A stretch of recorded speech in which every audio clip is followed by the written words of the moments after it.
ভাই ইমান চুরের কাছ থেকে আমাদের হেফাজত করতে হবে। আমার ইমানকে বাংলাদেশে যারা অর্থ চুরি করে, চুরি ডাহাতি করে, টেন্ডারবাজি সাদাবাজি করে, এর থেকে ভয়ঙ্কর হলো ইমান চুর।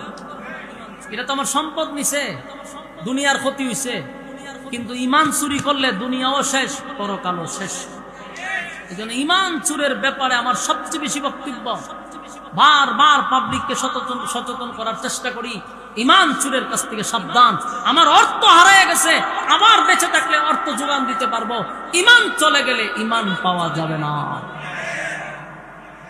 তাই যে কোনো জায়গায় ইমান নষ্ট করতে যাবেন না। ইমানের জন্য প্রয়োজনে জীবন দিব, কিন্তু ইমানের ক্ষেত্রে বিন্দু পরিমাণ কোনো স্যাক্রিফাইস করব না। রাজি আছি ইনশাআল্লাহ? কারা কারা রাজি হাত তুলে দেখায় দেন। লিল্লাহে তাকবীর, আওয়াজ দিতে আওয়াজ, আকাশ বাতাস যেন মুখরিত হয়। লিল্লাহে তাকবীর, আরো জোরে লিল্লাহে তাকবীর। রাজি আছি ইনশাআল্লাহ? কারা কারা আছেন সবাই? আল্লাহ সবাইকে মুনাজাত পর্যন্ত ধৈর্যের সাথে বসার তৌফিক দান করুন, আমিন। মুনাজাত পর্যন্ত আসিনি আমরা, সম্মানিত শুধু। এখন আসুন, যখন নির্যাতন শুরু হইল তখন সাহাবীরা এক পর্যায়ে আল্লাহর রাসূলের কাছে আসছে, আয়েশা বলল, হুজুর আর কত পারতেছি না, সহ্য করার মতো না, আপনি এখন আল্লাহর কাছে একটু বলেন আসমান থেকে যেন আল্লাহ সাহায্য পাঠায়, আসমান থেকে যেন সাহায্য পাঠায়।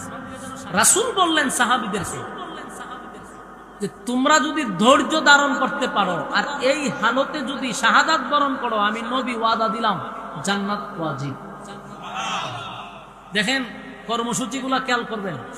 রাসূল তো তখনই হইতে পারতো যে ঠিক আছে অতিরিক্ত মায়ের খাইতেছি আমরা, আমরা অ্যাকশনে যাই।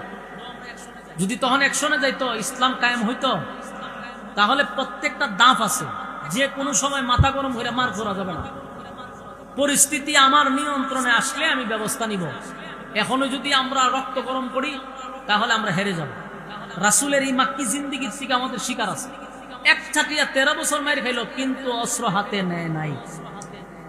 উল্টা সাহাবীদেরকে বলছে ধৈর্য ধরো। এই ধৈর্য ধরো বলতে বলতে বহু সাহাবী শাহাদাত গ্রহণ করছে, কিন্তু রাসূল অস্ত্র হাতে নেয় নাই, এক ছাটিয়া মারছে। আপনারা কি মনে করেন খালি সাহাবীরই মারছে, নবীরে মারে নাই? আহা, যেই নবীর শরীরে মশা মাছি ভুলেও বসত না, কোনদিন বসে নাই, সেই নবীর শরীরে অসংখ্য পাথরের আঘাত ছিল, শুধু মূর্তি পূজারীদের পাথরের আঘাত। তাহলে আমার